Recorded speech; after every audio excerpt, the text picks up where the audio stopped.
Paranormal podcast contains content that might not be suitable for some listeners. Listener discretion is advised.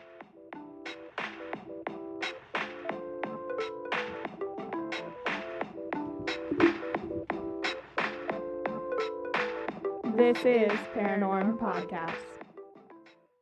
Hello, everyone. Welcome back to Paranorm, the podcast where we talk all things true crime and paranormal.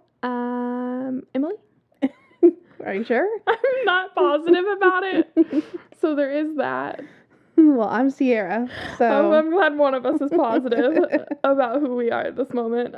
This week we are sticking to the paranormal side of our podcast, and we are talking about a haunted place in Missouri. But before we do, how the fuck are you, Sierra? As usual. We're in an interesting setup. For anybody has not looked at our Instagram stories lately, ooh, girls and guys and theys and thems, y'all got to. Yeah, we're basically like a mobile unit right now, so... And mobile is not describing the fact that Sierra and I cannot move from this position for the next hour and a half. Super cute. 10 out of 10. True. But, I mean, in general, I think I'm doing pretty well. Yeah? Yeah. Well, that's good. At least one of us, again, is doing okay. I'm just so fucking tired, man. Well... I don't think I said this, but we are recording in one of my childhood bedrooms. I am looking at a suitcase, my suitcase, because I'm also looking at Sierra, which is very strange. I'm not used to looking directly at you when we're recording. Yeah, we're kind of like to the sides of each other. Yeah, and in our usual podcast room setup, we're not going to have a podcast room anymore, which makes me a little sad. The only sad part about moving. But yeah, so I'm staring at Sierra, so that's interesting. Let's see. How was our week? We moved. We have the bruises to prove it. Yeah.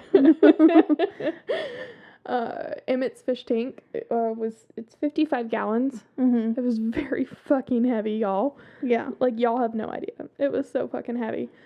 But Mags is here. She's all bundled up beside me, which is also very strange because usually she's on the floor or glaring at me from the futon. But yeah, we're at episode 18, which is really close to my favorite number. And Sierra and I were literally just discussing earlier what we thought we were going to do for that episode. I haven't had any, ideas yet. So if you guys have anything for episode 22, aka the best episode we're ever going to do. Maybe like twins or something. Ooh, twins would be good. Or just 22 random things. Sierra's eyes just got really big. Anyway, let us know. Shoot us an email or a little thing on our blog or a DM. Please make it nice. Because I don't think I can handle anything negative at this moment. You know what's great? We're not in a haunted home at the moment. While I'm talking about ghosts. I was a little nervous. George. I told George, okay, that was the name of our ghost at our house. I told George to fuck shit up when we left. So I was like, George now, man. Yeah, you have at it. Yeah. Do what you need to do, Broheem. Welp, you ready to begin? I think so. Okay. Well, let's do it. This week, as I said, we were talking about a haunted location in Missouri, and that haunted location just happens to be the Missouri State Penitentiary. And before we get started, as usual, my sources, or at least some of them, because there are a bunch this week, because I just was like, and I want some of that and that, also that. Oh, wait, here's this. So one of them is Missouri. MissouriPenTours.com, our ever-present homeboy, the Wikipedia, some Google reviews, which you will see in a little bit. Well, you won't see, but you will hear about. Let's see, AtlasObscura.com, and some more that, as always, will be on the blog, our wonderful, wonderful, wonderful blog, with pictures of this place, because let me tell y'all, this place just looks haunted. Like, Sierra and I were looking at a house the other day, and that house literally looked haunted. Legitimately looked haunted. So, let's start this off with some history, shall we? History. Yay! Still owned by the state of Missouri, the Missouri State Penitentiary, or shortened to MSP, which makes me, like, that just sounds like a medicine for old people. Like, get your MSP now. Right? Like, it's a little, like, tan pill that old people take, you know? MSP. Like what milligram? MSG, but MSP. Maybe. MSG. Oh, okay. Oh, yeah. You know what bugs me about MSG? You should have brought this up. I'm sorry, I didn't realize. You know what bugs me about MSG? Is it is in literally everything. Yeah. Like, even things that say they're MSG free, the lies. You know what also bugs me? Is gluten-free bread.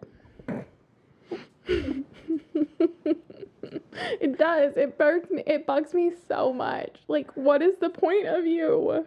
To give bread to people who can't have gluten? Just don't eat bread, man. I Just mean, don't do it. Well, what are they supposed to eat their sandwiches on? Just don't eat a sandwich. Like, go get a taco. Which technically a taco is a sandwich. And a hot dog.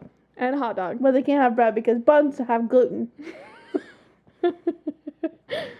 Go make, like, they make, like, cauliflower rice, right? Yeah. Yeah, but that's, like, for, like, pizza. Go make a cauliflower bread. No. Yes. No. Okay, anyway, about this really depressing place. It opened in 1836. Like, it was, like, along the banks of the Missouri River in Jefferson City, Missouri, the state capital. The prison housed inmates for 168 years. Wow. Yes, and was the oldest continually operating prison west of the Mississippi until it was decommissioned in 2004. Isn't that crazy? That is crazy. That's a long time. Yeah, 168 years. Now, the Jefferson City Convention and Visitors Bureau offers a wide variety of tours at the site and once was named the bloodiest 47 acres in America. So, the Missouri State Penitentiary was constructed in the early 1830s. It served as, it was to serve as the newly admitted, state of Missouri prison, because, they had just been admitted to, yeah. statehood. The United States. In 1821, which seems like hell of a long time ago, Jefferson City had been designated the state capital in 1822, and Governor John Miller suggested that the state's main prison be constructed there to help the city maintain its somewhat tenuous status over other towns trying to obtain capital for themselves. So, look, bitch, if you want to be the capital, you gotta have a fucking prison. Basically.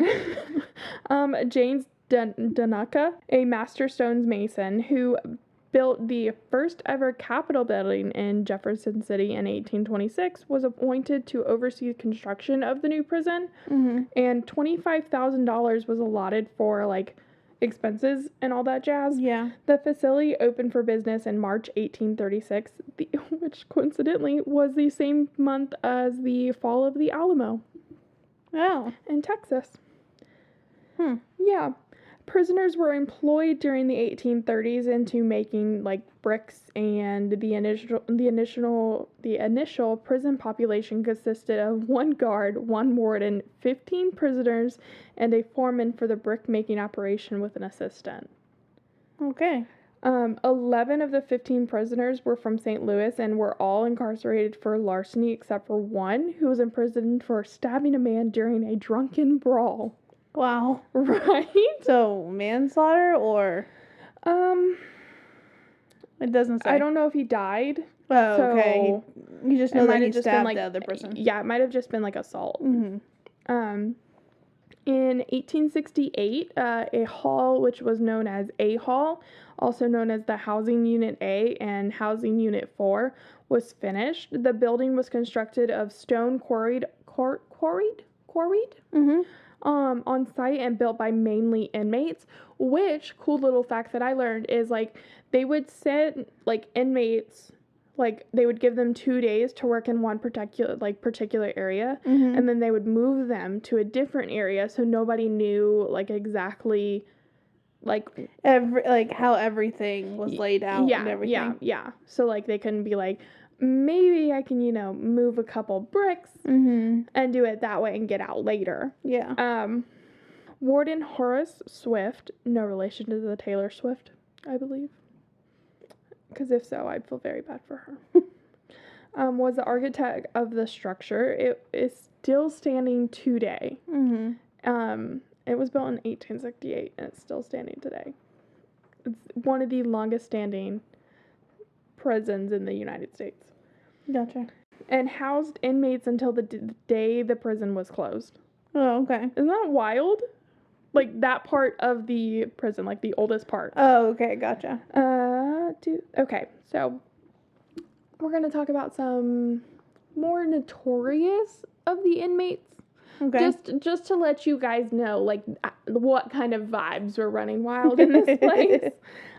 So first we have Robert Berdella, which I will do like a whole thing on him later. So I'm just going to give you a little snippet about his crimes. Okay. He was a serial killer, torturer, and rapist sentenced to life imprisonment without the right to parole in December 1988. And then he died in 1992. Next we have Emma Goldman, who was an anarchist incarcerated in 1917 to 1919 for conspiring to, quote, induce persons not to register for the draft. She died from a stroke in 1940. Kate Richards O'Hare was incarcerated on April 19th, 1919, to serve a 5-year sentence for an anti-war speech she had given in Bowman, North Dakota. Which, honestly, like, what the fuck's happened in North Dakota?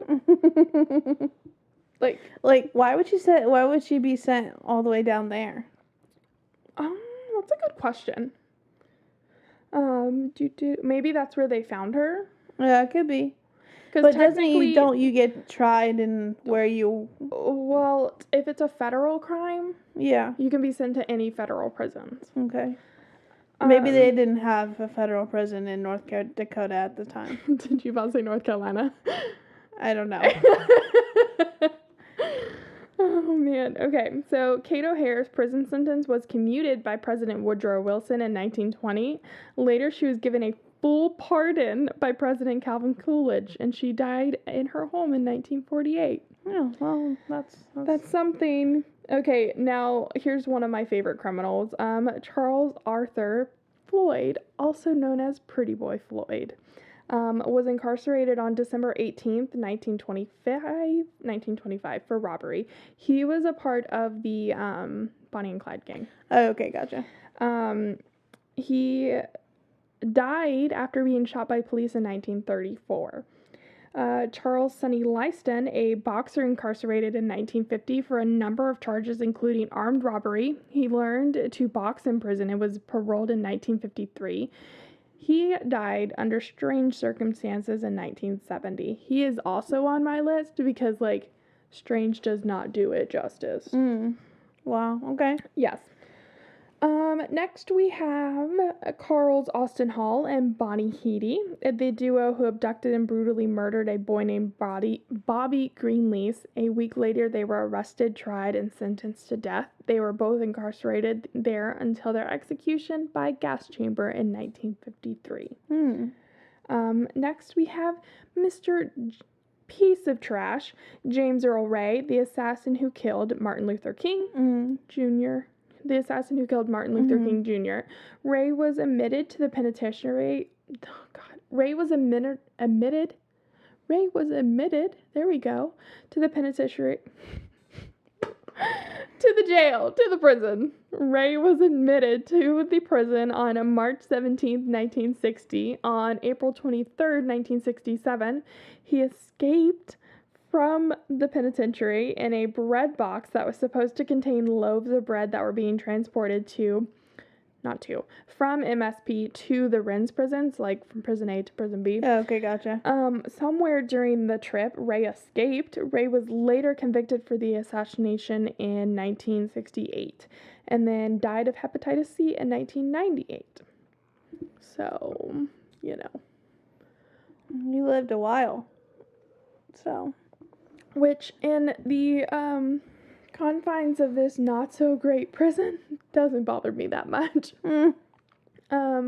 Next, we have another serial killer by the name of Charles Ray Hatcher, who murdered 16 victims within a 12-year span. He completed suicide in the penitentiary by hanging himself in 1984. So, now, there were 3 major riots during the time that the prison was, functioning. Yeah, there we go. Okay, so the riot happened on the evening of September 22nd, 1954. There was... Wait, hold on.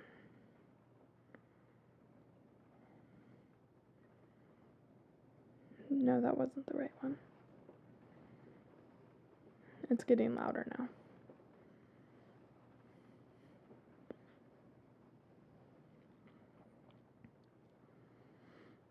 Okay, I messed up. You're going to have to delete that part. So I'm going to talk about the 3 main riots that happened, like the 3 big boys that caused like the most damage and all that good stuff. So first I'm going to go I'm going to read you a little, what's it called? Little snippet. There we go. From the Irish Times on March 28th, 1930. Says Jefferson City, Missouri. Some 500 more convicts at the Missouri State Penitentiary mutinied today. 750 prisoners in the same institution struck yesterday, following on the refusal of their demand for grilled meat instead of continual Irish stew, and refused to leave the dining hall, though they were subsequently persuaded to disperse peacefully by the governor. What, kind of grilled meat? Right? The prisoners today who demand better food and better working conditions downed tools at all of the prison factories. They were quickly marched back to their cells. The governor announced tonight that he had discovered an organized plot among the convicts responsible for today's riot to set fire to the prison's factories and make their escape. In little snippet. Is that not just so funny? Yeah. Oh my goodness. We don't want any more Irish stew. Also, the Irish Times wrote about that. Yeah, they're probably like, what the heck, guys? So, the next riot happened on the evening of September 22nd, 1954. There was it was described as a major riot. It started when 2 inmates faked illness to attract 2 guards. Once the guards arrived, inmates ambushed them and took their keys. The inmates ran down the cell blocks and corridors, releasing other inmates in the process. During the incident, the Missouri State Highway Patrol and Missouri National Guard, as well as police departments from Jefferson City, St. Louis, and Kansas City, were all called. When it was all over, 4 inmates had been killed, 29 had been injured, and 1 had attempted to complete suicide. Wow. Right? 4 guards were seriously injured as well. Several buildings were burned with damages estimated at $5 million. Holy cow. That's even more now. No inmates were able to escape during the incident. The burned buildings and other damage from the riot would remain visible for the next 10 years. And that was in 54. Wow. That's crazy. Yeah. So in 1974, a woman named Lillian Bonds became the first ever female correction officer to work in a male correctional facility.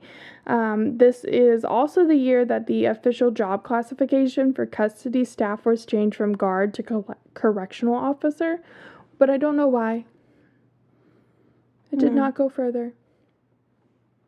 I don't know. Maybe they had they added more jobs, more responsibilities, or they just made it more fancy, official. Maybe labor union. Oh, maybe, yeah. Okay, so I'm going to talk about this warden for a minute. It's a little bit of a segment, but it comes back later.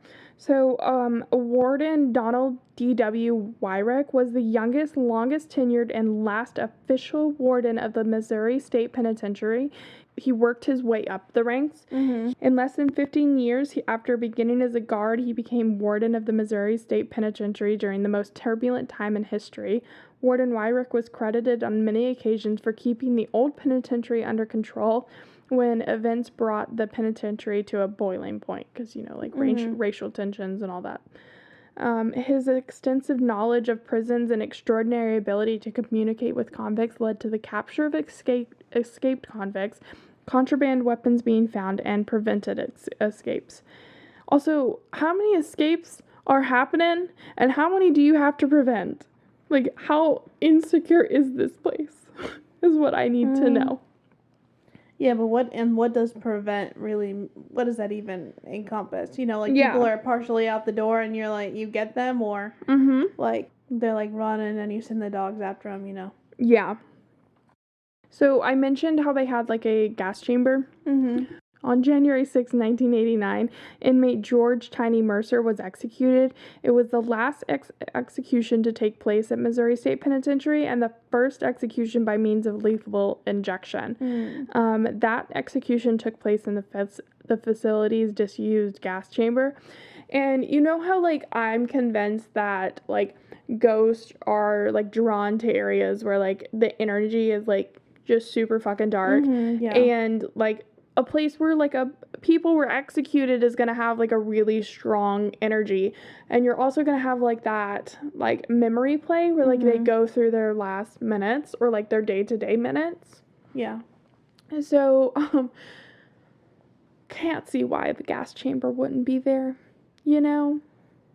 Like, you're going to get some fucking vibes from that. Before April 1989, the state of Missouri's male death row was located at the Missouri State Penitentiary. Death row inmates were held in a below ground unit and were isolated from other inmates. So basically, they were in, like, the basement. Yeah. I wrote special death row facility. But basically it is. It's basically a special death row facility because they're, like, in, like, a sub-ground level. And all of their services were brought into the unit. Each death row inmate was allowed 1 hour of exercise per day in a fenced area next to the death row facility. Missouri Department of Corrections said that, quote, with restrictions on movement and limited access to programs, conditions and confinement for death row inmates mirrored those found in other states, and as well as other states using prison facilities constructed before the turn of the 20th century. Let's see. Let's put a whole bunch of really, really terrible people in a sub-basement and see what happens when we only give them 1 hour of free time. And that free time is right next to that sub-ground basement. Sure, that seems fair and healthy. I don't think they were really cared about mental health. Oh, no, definitely not. After a legal change... No, that's definitely the word challenge. After a legal challenge, the Missouri Department of Corrections began to use an internal death row classification system with privileges awarded by behavior, they changed the medical service delivery procedures and provided a privacy room where death row inmates could attend religious services. So I guess that's something. Yeah. Reform. Yeah. Yeah. It's a whole thing. Yes. The Potosi Correctional Facility opened in 1989, and in April 1989, the state transferred its 70 death row inmates from MSP to Potosi. Okay. So they were no longer in, like, this little basement area. But again, we have that energy that's already been displayed in this place, and it's probably not, happy-go-lucky energy. No, I don't think anything. No, definitely not. So as I said earlier at the beginning of this, the Missouri State Penitentiary was closed on October 14, 2004, and the new Jefferson City Correctional Center was opened. So, with that being said, we've already discussed there's probably not some good vibes in there. So, let's talk about the ghosties. Yay. I'm going to do this a little bit different than I have, like, in our other ghost episodes. And I'm going to recount a story from one of the dudes, which it's going to be like from a visitor, a guard, and even some tour guides. I have some Google reviews to read you, and they're quite hilarious. So I don't really know who those came from, and I can't like 110% verify them, but like that's the case with all of our stories. Yeah. So the first one I'm going to begin telling you is from Tom Wells, who began working as one of the prison guards in 1989. Wells now leads some of the prison ghost tours, because this place has tours. I'll get to it. Although he considers himself more of a tour guide, his own paranormal experience as a guard had made him a firm believer in what remains inside the prison's now vacant cells. So, this is all him recounting the story until I tell you it's not. Yep. I'm the guy that lucked into the coolest part-time job in the whole wide world, Wells said, because I am not a ghost hunter. I just happened to be an officer when I worked in there. I had an experience one day. On a sunny day around 3 p.m., Wells had been talking to an inmate named John when he noticed another inmate with long blonde hair and a white t-shirt and walking out the door during count, which is like when they count all the inmates and such. They know they're not supposed to be outside, and I thought to myself, you SOB, I'm going to jump down this guy's throat. And I got out there and there's nobody there, he explained. I thought, man, he's running around the building. Which just cracks me up. So I went up the right side of the building and nobody was there.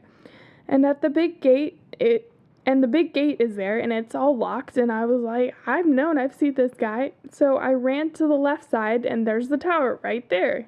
And I said, hey, has anybody ran by here? He said, no, it's count time. It's locked down. So I'm like, okay. And then there's this van sitting there that we used to take supplies up the hill, and I thought, my God, he's in the van. We've got an escape attempt. It's on a hill, so I'm looking underneath as I walk up, and I look in the back windows. The seats are all taken out, and I look in there, and there's nothing there. So I open it up, and in the meantime, John, the inmate from before, had stepped out front and was watching me. I shut the doors, and I'm like, what? He goes, you ain't gonna find that guy. And I said, what are you talking about? He said, I saw him. Which just makes me laugh so hard. Wait, how was John out? Because Wells was taking him somewhere. Oh. Wells was talking to him. So, like, when a guard's talking to you, you can't just, like, go. Well, if they're doing count, aren't they inside their cells? Well, not if he was, like, coming back from medical or, like, from a job or something and Wells was walking him. I don't know, man. I didn't get this deep into Wells' story. I don't know Wells' life like this. Okay. God, Sierra, killing me. I suppose we can go on. Okay. All right. Well, now you made me think. Okay. John said, I saw them. And I said, what did he look like? He said, he had long blonde hair and a white t-shirt. And I'm like, yeah. Yeah, okay. He says, Wells, we ain't got nobody in this building that looks like that. And I was just like, whoa, you're right. Oh my God. It felt like somebody had just punched me in the chest. What? I don't know. I feel like Wells would just be the perfect kind of dude to just go and get, like, nachos with, you know? And just not fuck around whatsoever. You know, I saw a man once who wasn't really there. Could you imagine, like, Wells going home and telling Mrs. Wells, I saw a dude today, hon. Like, she'd be like, well, duh. And he'd be like, no, but he wasn't there. He wasn't really there. And actually, like, this dude, Tom Wells, when the prison closed, he was asked to come back and, like, help with tours, him and his wife. So, like, him and his wife give tours and stuff. Isn't that adorable? He probably, like, uses all the stories that he told her, and she tells all the stories that he told her. Yeah. So, let me go to my screenshots. Let me come here. Okay. So, this place has 4.7 out of 5 stars, and it has, like, 30-something reviewers, which I find so funny for some reason. And you know how, like, on Google, it asks, like, you can ask questions, and, like, people can come and answer about, like, certain places, like, is this place handicap accessible? Yeah. Hot tip, this place is not. Go figure. It told me that, like, 6 different times in like 6 different places. So somebody named Kiana Sherwood asked 2 years ago, is this place really haunted? And then a woman by the name of Darnita Jones said a family member was kicked hard on his leg and fingerprints was found on his glasses while wandering off from the tour group alone. Be respectful to whatever entity you encounter there. So, yes. Yeah. Okay, so Madam Penguin. Nice. Yes. Goes, I believe there are spirits there 100%. I've seen them and heard them and spoken with them. Okay, Madam Penguin. Okay. So then Kimberly Muncie said, yes, I went for a 3-hour tour and I got the firebug to respond when I asked to do something. And then someone else replied, I'm not going to say their name because it says, please don't say my name. It said, I would think so, especially with the death row gas chamber. I didn't experience anything, but I'm very sensitive to the paranormal, so IDK. Okay. All right, then. Right? All right. So now to go into, like, the places, and what goes on in those places. Am I boring you? You always do this to me. I'm going to start getting a complex, man. I guess your voice is just very soothing. The fuck it is. Everybody else is, like, turning me down. Make the screeching stop. Apparently screeching is a lullaby to me, so. Oh, good lord. Okay, coming from the woman that literally can fall asleep during anything and, like, stay asleep. Guys, I don't think I've mentioned this, but Sierra is, like, a really hard sleeper. Like, a really hard sleeper. Now I'm gonna get murdered in my sleep. No, you won't, because we live together. Oh, and right. I'm a really light sleeper. Like, the wind blows the wrong direction, and I'm like, oh, okay, somebody has to die now. But yeah, it's actually hilarious how hard of a sleeper Sierra is. She will, like, go to bed, leave her light on, her door open, and I will go in there, turn off her light, and close the door, not even hear me whatsoever, and then... Then one day, we were having a discussion. She goes, I think that sometimes I turn my light off, after I go back, like, I go to sleep, and I just don't remember doing it. And I was like, nah, man, I totally do that shit for you. I had no idea. None whatsoever, which I find even funnier. You're just completely oblivious to that fact, but that's okay. Nobody can say that I'm not a nice person now. Because definitely am. Just kidding. All right. Just kidding. I'm totally not, but that one little Whiplash. moment. Have you ever seen that movie? Whiplash? Yeah. It's the roller derby one. Yeah. I don't know if I have or not. Oh my god, guys. Speaking of roller derby, I need to try it. It's on my list of things to try. I really, really need to try it. And if anybody knows anywhere to do it, like a beginner's thing, I would like to know. How does that work exactly? Exactly. I even thought of a really cool name for, like, the town that we're going to be living in. Mm-hmm. Like, for our, like, if I made a roller derby team. Oh, okay, gotcha. But I'm not going to say it because I feel like I should not pinpoint our location like that. So, Anyway, back to little hot spots around the prison. Gotcha. A-Hall, the one that I mentioned earlier, which just makes me think of a-hole. 18. The prison's oldest building, which I said earlier, is supposed to be the, like, hot spot for like unearthly activity. Inside the massive stone building are 4 tiers of cells with catwalks that, like, crisscross its width, Oh, yeah. Mm-hmm. The doors of the cells are less than 5 feet high, which forced prisoners to stoop down and take a subordinate posture when leaving their cells, which, Mind control. Mm-hmm. Early on, inmates were not allowed to look guards in the eyes, an infraction that could result in a punishment of whipping, like the whipping post, which just sounds super pleasant, or solitary confinement. This area, like, people will try to, like, stand up and go out, out the dorms. I don't even want to call them dorms because that's not what they were. cells. And, like, people will say that they, like, see guards doing their count walking by, especially late at night, because there are tours that, like, can go, like, up to 8 hours long. Holy cow. Yeah. Isn't that wild? That's crazy. So you can, like, spend the night. Oh. Yeah. I'll get into it in a minute, because there's, like, a whole thing I want to talk about. In that kind of block, like, you know how I said it crosses the width of the bridges? Person A will be standing over here, and all of a sudden, out of the corner of their eye, they'll see someone else walking on one of the other bridges, and then they turn and look at person, like the person that's walking, and there's no one there, which is so unsettling. Within the building is the basement of dungeons, referred to as the hole, which, as I've already discussed, probably does not have great energy. The only light in these cells came from a small slit in the door. So people will actually, like, go into the, quote, holes, you know, and shut the door and sit in there. And people have, like, reported feeling people grab them, like, tug on their clothing. Women especially will feel, like, tugs on their hair or being groped, which is just really not super. I forgot to mention this earlier, but there was one inmate named John B. Johnson, also known as Firebug, that was housed down there for 17 years.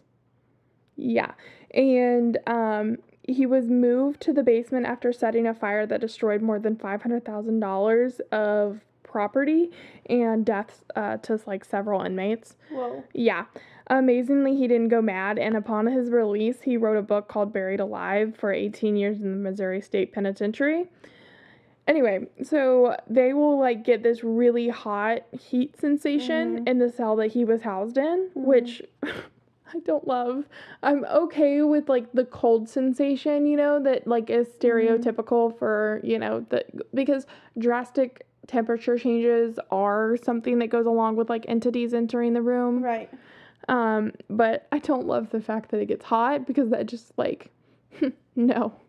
I don't like hot anyway, you know? Yeah. So, like, I can't even do, like, heating pads. Those just really fuck with me. Some more, like, Paranormal Activity, which just sounds like the movie Paranormal Activity. Have you seen that? I doubt it. No, you doubt if you've seen. There's, like, 4 of them. I definitely haven't seen 4 of them. They get worse each one, just as a heads up. Like Scream. I've never seen Scream. I don't suggest it. Okay. It's really stupid. Okay, you also thought The Shining was really stupid. And it's Heathers. Not the same kind of stupid, though. Okay. All right. And yeah, it's not the same kind of stupid as Heathers, for sure. Okay. So people have reported having a feeling of being touched by ghostly hands, but this will be more so in the, like, hole area. And, like, for women more so as well, because it was mostly a man's prison. So if they get too close to the cells, like the front of the cells, they'll have, like, the sensation of someone trying to, like, pull them back in, you know? An overwhelming smell of body odor, which is not surprising. An apparition of a man spied on the catwalk, and movements in the darkness, which wouldn't be surprising, you know, because, like, your eyes do try to find shapes in darkness, you know, so that to me can kind of be explained away, you know, but in some place that has, like, I keep saying this, but some place that has so much energy and just so much negative energy, the equipment often malfunctions here. Disembodied voices have been captured on recorders, and some have felt invisible force breathing down their necks, which I don't love. Cell number 48 once housed a prisoner who was known to be a snitch. He was bludgeoned to death with a sledgehammer during the prison riot of 1954. Not 1854. In this cell, people have reported having a strange, heavy feelings, and unearthly human figure has been caught on camera. Near the control room, however, in some of the housing units, is said to lurk an entity known as Fast Jack. Usually, he is spied wearing a white lab coat and carrying a clipboard. He is thought to have been a trustee who worked in the medical facilities. Which makes sense why he would be fast, because if he worked in medical, he's trying to get back to whatever the fuck he's doing. Yeah. At one point, a tour guide passed through the control center to secure outer doors, only to return a few minutes later to find all the lockers had been opened. This antic was attributed to Fast Jack. Others report him as having been seen in hallways moving through walls or appearing for short moments before vanishing, which also do not love. In the female wing, because it did have a female wing, a female ghostly figure is often seen dressed in vintage clothing. Others have seen a man in an outdated prison uniform. You good? Yeah. Okay. I'm just going a little cross-eyed. That's all. Oh, man. They have seen a man in an outdated prison uniform leaning against a fence. Strangely, some have seen or heard ghosts of children. Huh. Right? That's weird. Isn't that super weird? And others, and even a dog, which dogs don't surprise me that much because most prisons have, dogs on site if, an escape happens. Yeah. So I'm not too surprised by it. Throughout the old facilities, people have heard cell door slamming, ghostly footsteps, loud banging, shadowy figures, and the smell of cigarette smoke. Yeah. Okay. Which honestly beats the smell of body odor any day.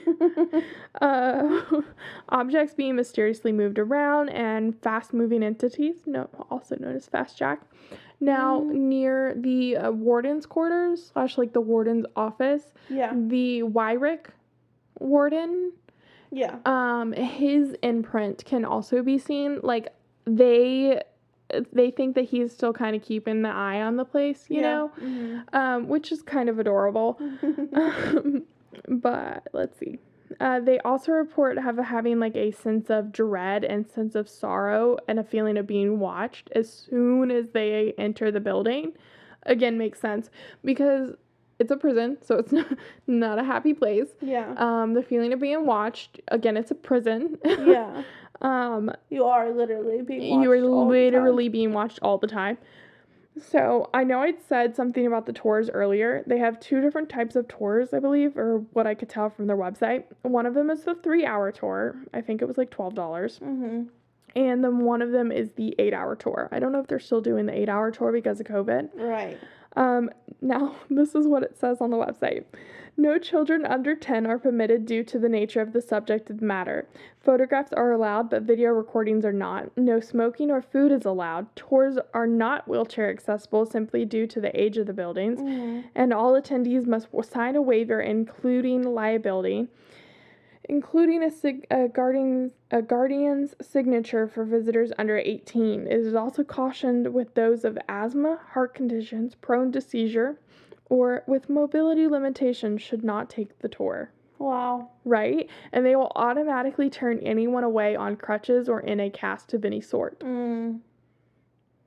So, that is all right. my case for this week. Folks. I have a little funny screenshot that I saw scrolling on Instagram earlier. And it was from the Twitter handle is My Dad Is Old. It says, as a lawyer, me, permission to approach the bench, Your Honor. Judge, granted. Me, whispering, are you mad at me?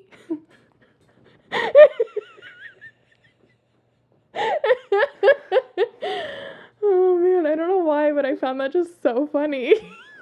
But that is what I do to you on a daily basis, multiple times a day. Are you mad? Are you okay? Constantly questioning everything. I object. Sierra probably wasn't too happy when I came home with 2 more plants in the past 2 days. So, well, there's that. There we have, let's see, 1, 2, 3, 4, 5, 6, 7, 8, 9, 10. We now have 10 plants, guys. Well, at least we still have an even number. Oh, no, 11. I forgot about him over there. 11's fine because it's half of 22. Okay. That's the perfect number. If we couldn't have 22, 11 is where we're at. I'm going to work my way up to 22, but, you know. Our new roommate has no idea what she's getting into. She'll be fine. It'll be fine. It'll be good. But yeah, that's all I have for you guys. So yeah, it's that time. You know what we haven't said in a while? Our P.O. box address. You guys should send us things. It would make me happy. Okay. I honestly don't remember our P.O. box address. That's why I'm staring at you the way I am. I know it's P.O. Box 1416. Monroe, North Carolina, 28111. Yeah, there's a whole bunch of ones in there. We no longer live there, so y'all motherfuckers cannot try to kill us. We ain't there. But yeah, so send us things. Be nice to us.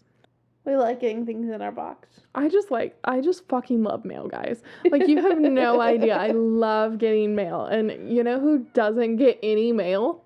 Emily Varner. Ya girl.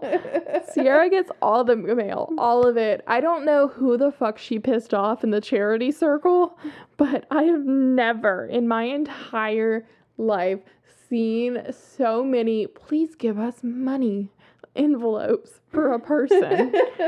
I swear, literally every charitable organization asked Sierra for money, and we're like, homegirl's got none. Exactly.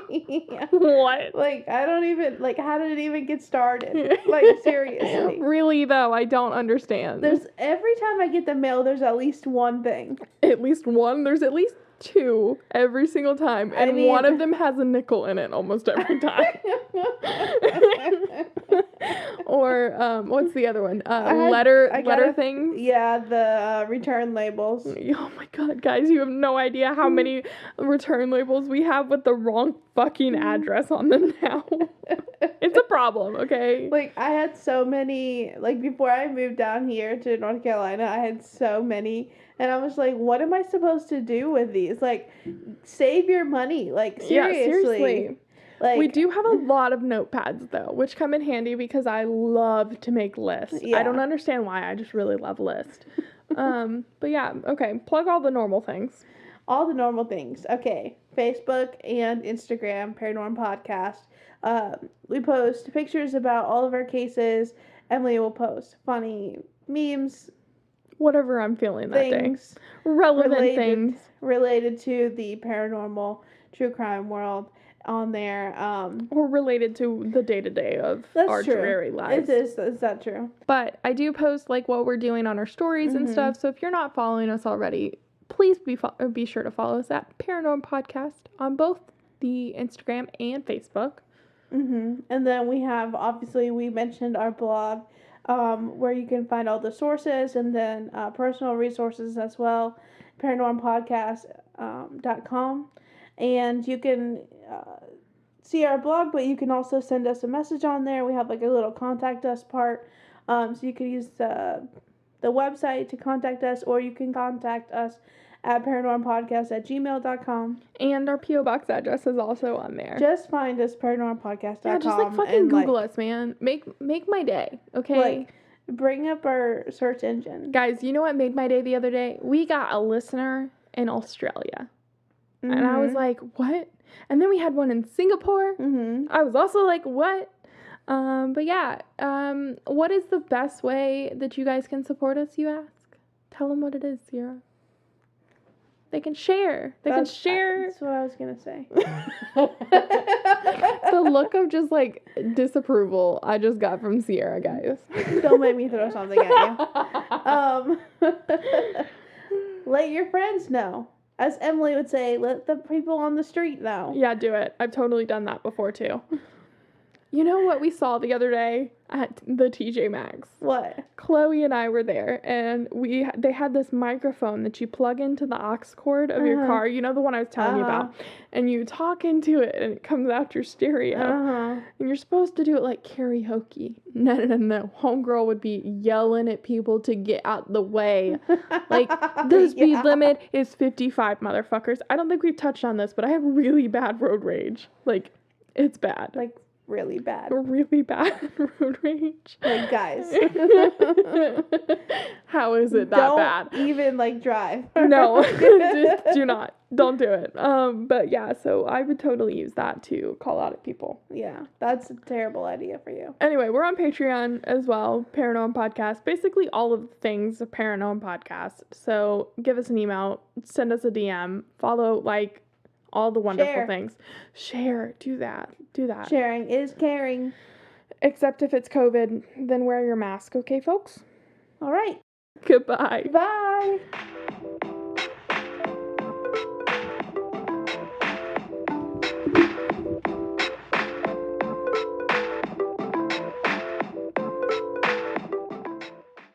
I feel weird saying folks. It just sounds weird. No? Y'all sound so much better. I feel like I'm trying to say fox, but not winning at it. So with that little tidbit of information for you guys, have a great week, and we will be back in your ears next week.